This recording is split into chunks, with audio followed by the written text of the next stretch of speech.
Let's now move on to talk about account attributes and access policies. Now, typically, a user account will be defined by something known as the unique security identifier, otherwise known as the seed, a name, and a credential. Now, each account is associated with a profile, which can be defined with custom identity attributes that will describe the user. And these attributes will be things like the full name of the user, the email address, contact number, and so on. Now, when it comes to the access policies for these user accounts, each account can be assigned permissions over files and other network resources. We know this.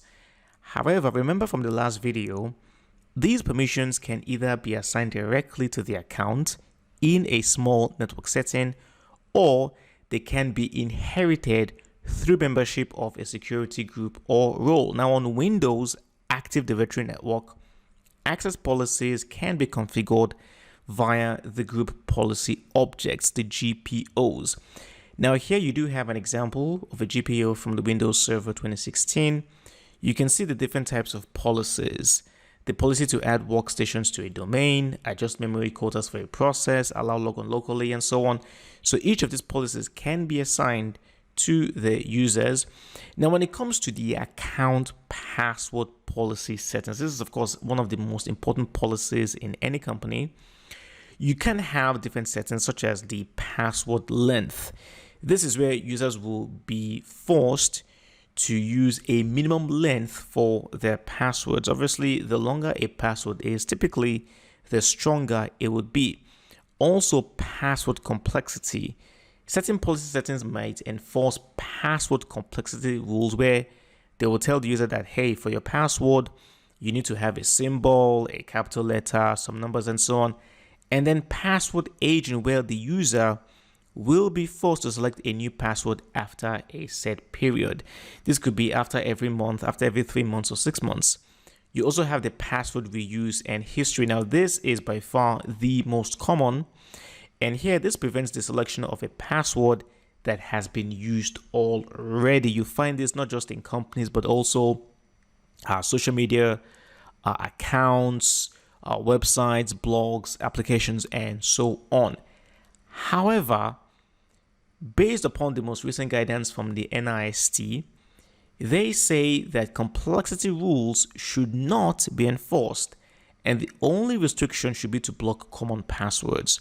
So the NIST, they do believe that, you know what, complexity rules might actually make things even worse. So it's far best not to enforce these rules. Just make sure that users cannot use common passwords.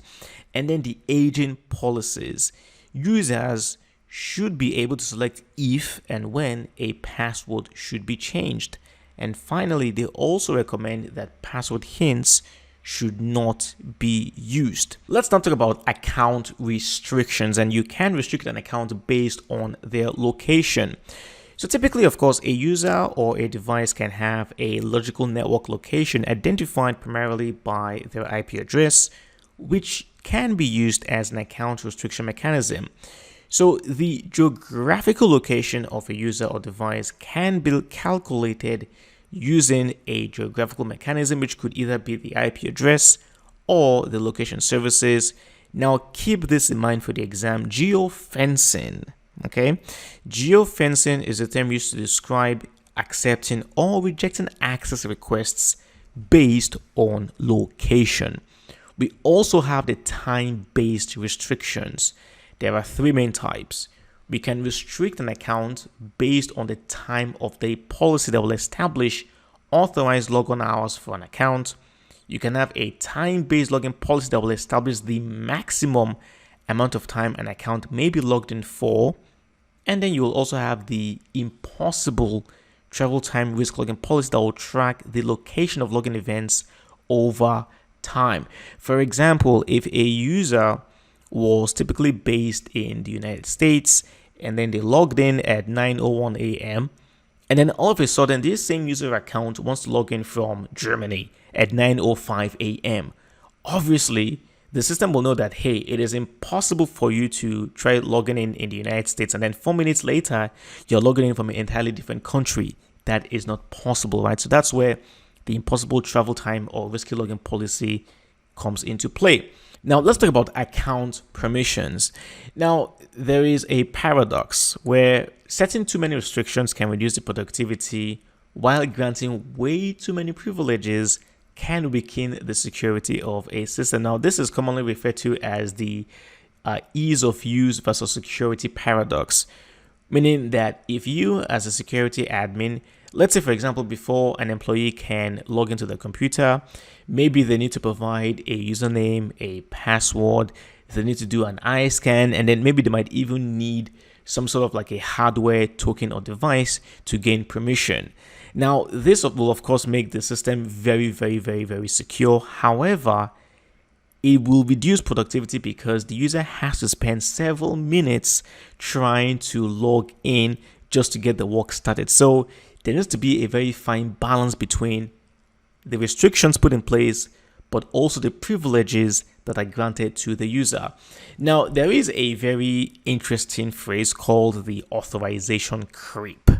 Now, this refers to an employee who has gained more and more access privileges because they have remained for a long time within that organization. I don't know why they call it creep, but hey, it is what it is.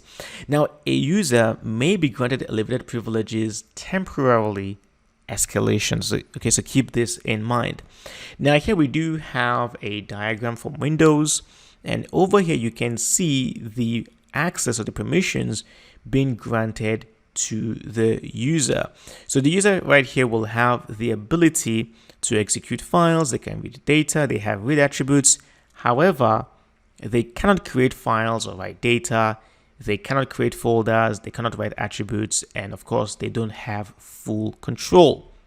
Let's move on to the account and usage audits. Now here, obviously, accounting and auditing processes are used to detect whether an account has been compromised or is being misused.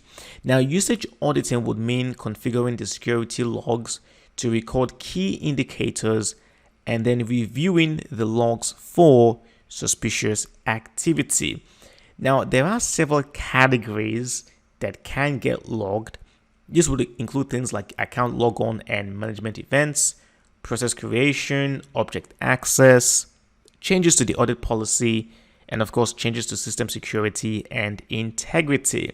Now, right here, we do have a screenshot from Microsoft recording an unsuccessful attempt to take ownership of an audited folder.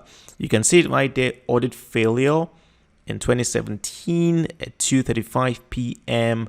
The event ID is the 5145. Task category is the detailed file share. And of course, you can see it was an audit failure. We do have another screenshot. This governs the usage audit. So this is also from Microsoft. And again, you can see users can be given permissions like full control, or if not full control, they may have the ability to modify files. They can read and execute, list folder contents, and of course, read and write.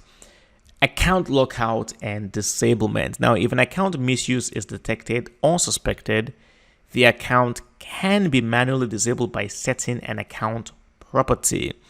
An account lockout basically means that login will be prevented for a period. And right there, again, this is coming from Windows. You can see the account lockout policy. We do have the duration set at 30 minutes. And then you also have the lockout threshold where this will occur after 5 invalid login attempts, and then the account lockout counter will be reset after 30 minutes. And the final screenshot we have here is again taken from Microsoft, and here we are setting a property to disable an account, and you can see right there the user logon name is for Bobby, and of course the account options. We didn't set the account to have password never expires or something like that. We're simply disabling the account right there. Thank you for watching the video. I will see you in the next class.